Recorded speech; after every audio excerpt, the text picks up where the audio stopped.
Shalom, salam berkat dari kami untuk pendengar sekalian.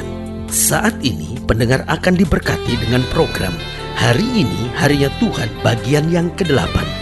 Sebuah program rohani tentang doktrin Alkitab yang menolong kita untuk semakin tertanam dalam kebenaran firman dan bertumbuh dalam kemuliaan. Bersama hambanya, Pendeta Gilbert Lumwendong, STH.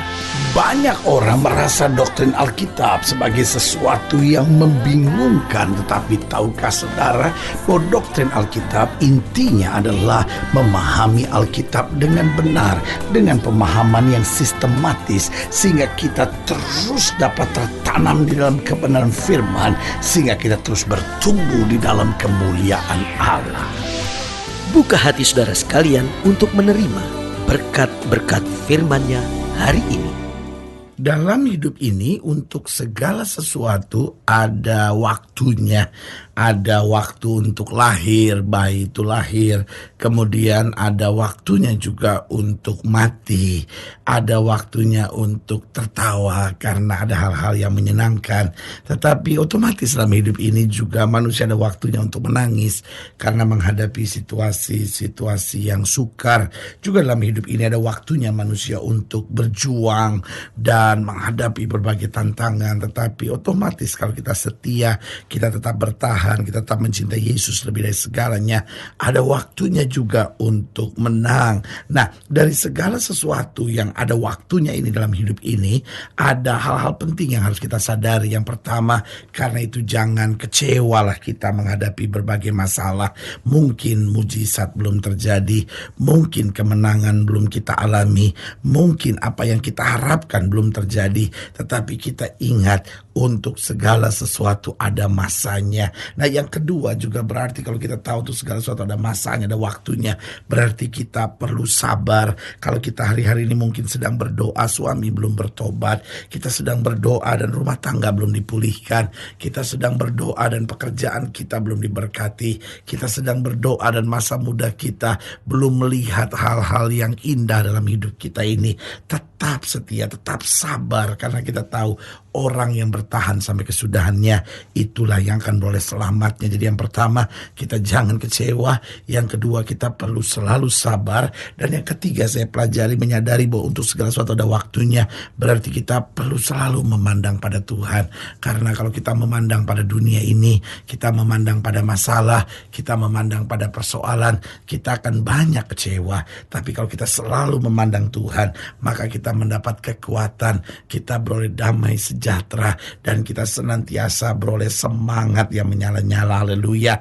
Dan saudaraku yang kasih dalam Tuhan, menyadari bahwa segala sesuatu ada waktunya, segala sesuatu ada masanya. Berarti yang keempat saya pelajari, kita harus tetap bersukacita. Alkitab berkata, bersukacitalah kamu dalam Tuhan. Sekali lagi kukatakan kepadamu, bersukacitalah. Artinya apa? Kalaupun kita menangis, kalaupun kita kecewa, itu kan tidak menyelesaikan masalah. Tetapi kalau kita bersukacita, kita tahu Allah bertahta di atas pujian umatnya. Tahukah saudara, iblis paling gak suka lihat orang-orang Kristen yang bersukacita. Iblis paling gak suka lihat anak-anak Tuhan bersukacita. Karena orang yang bersukacita akan kuat menghadapi tantangan. Orang-orang yang bersukacita akan lihat banyak mujizat. Dan orang-orang yang bersukacita akan makin hari makin penuh dengan syukur kepada Tuhan. Haleluya. Selamat datang dalam program kita hari ini, Harinya Tuhan. Sebuah program rohani yang kembali mengingatkan kepada kita betapa pentingnya kita menjadikan firman Tuhan sebagai dasar keseharian hidup kita. Karena selama kita menjadikan firman Tuhan sebagai dasar keseharian hidup kita, langkah-langkah ke depan kita penuh dengan kepastian, kemenangan, berkat mujizat dan perkara-perkara besar. Haleluya. Dan dalam program ini kita sedang membahas tentang waktunya akan datang, karena saya percaya untuk segala sesuatu ada waktunya. Dan selama kita mengandalkan Tuhan, selama kita berseru kepada Tuhan, segala waktu yang terbaik itu akan Tuhan nyatakan bagi kita. Haleluya. Nah, saudara yang kasih dalam Tuhan, dalam program kita, dalam pembahasan tentang waktunya akan datang, kita mau sama-sama belajar dari Yeremia pasal 51. Yeremia pasal 51, kita mau sama-sama belajar dari ayat yang ke-46, ayat yang ke-46 sampai ayat yang ke-57. Yeremia 51 ayat 46, demikian firman Tuhan. Biarlah hatimu jangan kecut dan takut karena kabar yang terdengar di negeri. Apabila tahun ini datang kabar ini dan tahun kemudian kabar itu, apabila kekerasan merajalela di negeri dan penguasa lalim melawan penguasa lalim, sebab itu sesungguhnya waktunya akan datang bahwa aku akan menghukum patung-patung Babel. Seluruh negerinya akan menjadi malu dan semua orang yang terbunuh akan rebah di tengah-tengah. Maka langit dan bumi serta segala apa yang ada di dalamnya akan bersorak-sorai tentang Babel. Apabila dari utara datang kepadanya para perusak itu, demikianlah firman Tuhan, Babel akan jatuh oleh karena orang-orang yang mati terbunuh di antara Israel, sama seperti jatuhnya orang-orang yang mati terbunuh di seluruh bumi oleh karena Babel. Kamu orang-orang yang terluput dari pedang, pergilah, janganlah berhenti, ingatlah dari jauh kepada Tuhan, dan biarlah Yerusalem timbul lagi dalam hatimu. Kami malu sebab kami telah mendengar tentang aib noda meliputi muka kami, sebab orang-orang asing telah memasuki tempat-tempat kudus di rumah Tuhan. Sebab itu sesungguhnya waktunya akan datang, demikianlah firman Tuhan, bahwa aku akan menghukum patung-patungnya dan di seluruh negerinya akan mengerang orang-orang yang luka tertikam. Sekalipun Babel naik ke langit dan sekalipun dibuatnya kubu tak terhampiri ke tempat tingginya, atas perintahku akan datang para perusak kepadanya, demikianlah firman Tuhan. Dengar ratap dari Babel dan kehancuran besar dari negeri orang Kasdim, sebab Tuhan merusakkan Babel dan menghentikan suaranya yang besar, biarpun gelombang-gelombangnya menderu seperti air besar dan suaranya bertambah ribut. Ayat 56, namun atas Babel akan datang perusak, para pahlawannya akan tertangkap dan busur-busurnya akan hancur, sebab Tuhan adalah Allah pembalas, tentulah Ia akan mengadakan pembalasan. Aku akan membuat mabuk para pemukanya, orang-orang bijaksananya, para bupatinya, para pembesarnya dan para pahlawannya, sehingga mereka jatuh tertidur untuk selama-lamanya, tidak akan bangun-bangun lagi. Demikianlah firman Sang Raja yang Tuhan semesta alam namanya. Haleluya. Ayat 52 saya mau ulangi sekali lagi, dikatakan sebab itu sesungguhnya waktunya akan datang. Saya ulangi sekali lagi, waktunya akan datang, demikian firman Tuhan, bahwa aku akan menghukum patung-patungnya dan di seluruh negerinya akan mengerang orang-orang yang luka tertikam.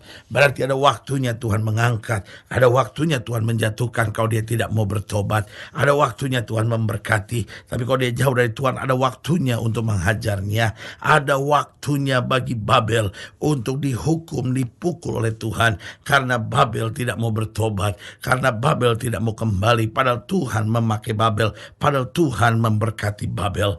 Pada waktunya Tuhan menghukum Babel, ada waktunya Tuhan menghajar Babel, karena Tuhan sudah memberi kesempatan bagi Babel, Tuhan sudah memakai Babel, tetapi tetap Babel mengeraskan hati. Karena itu Alkitab dengan tegas berkata di ayat yang ke-52, waktunya akan datang bahwa aku akan menghukum patung-patungnya dan di seluruh negerinya akan mengerang orang-orang yang luka tertikam. Nah, saudaraku yang kasih dalam Tuhan, pertanyaannya, kalau kita bicara waktunya akan datang, waktu apa yang akan datang?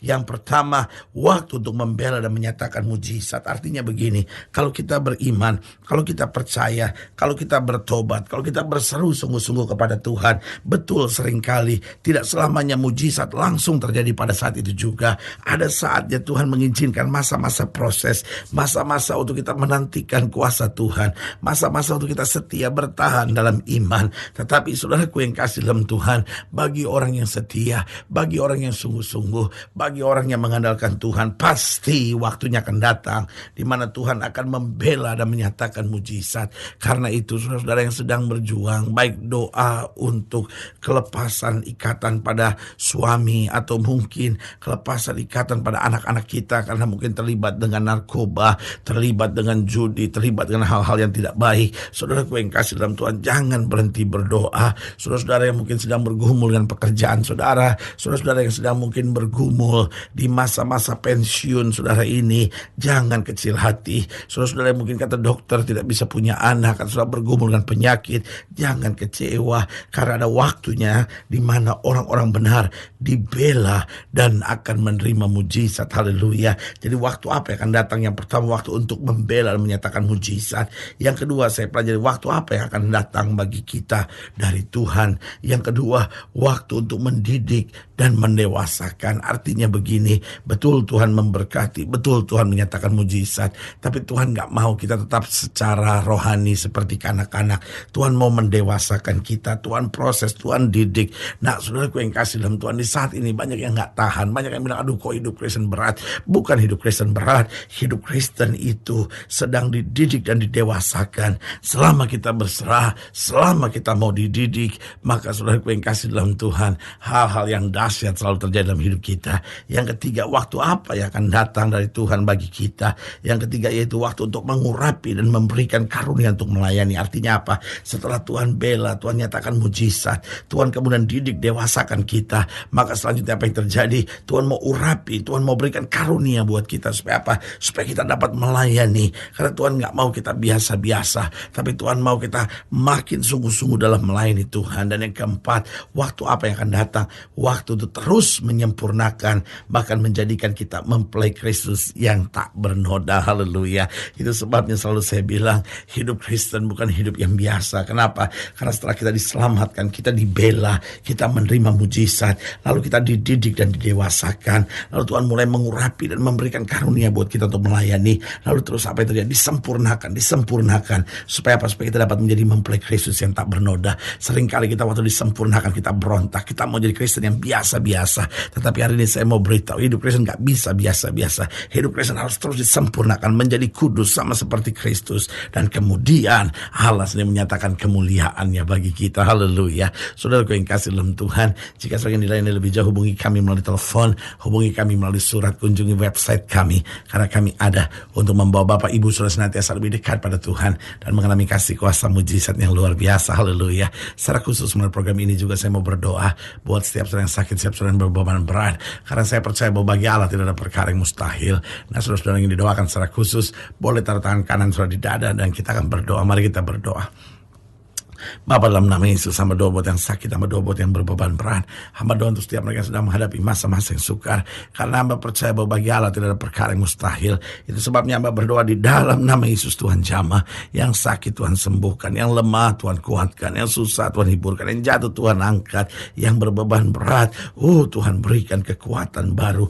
Bahkan yang taruh tangan kanannya di dada karena membutuhkan jamahan Tuhan, karena mungkin sedang kecewa, karena mungkin sedang goncang, karena mungkin hari-hari sedang begitu banyak persoalan.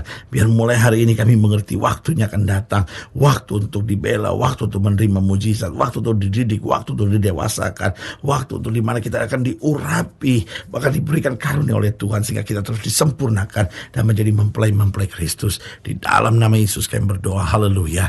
Amin. Saudara yang kasih dalam Tuhan, kita sudah berdoa. Ingat, tidak pernah Allah lalai menepati janjinya. Inilah saatnya buat kita untuk bangkit, bersemangat, bersuka cita dalam menghadapi segala perkara. Karena kita tahu Yesus hidup, Yesus berkuasa, dan selalu menyediakan yang terbaik buat anak-anaknya. Doa saya menyertai saudara. Sampai berjumpa pada program berikut, dan jangan lupa, jadikan hari ini harinya Tuhan. Haleluya.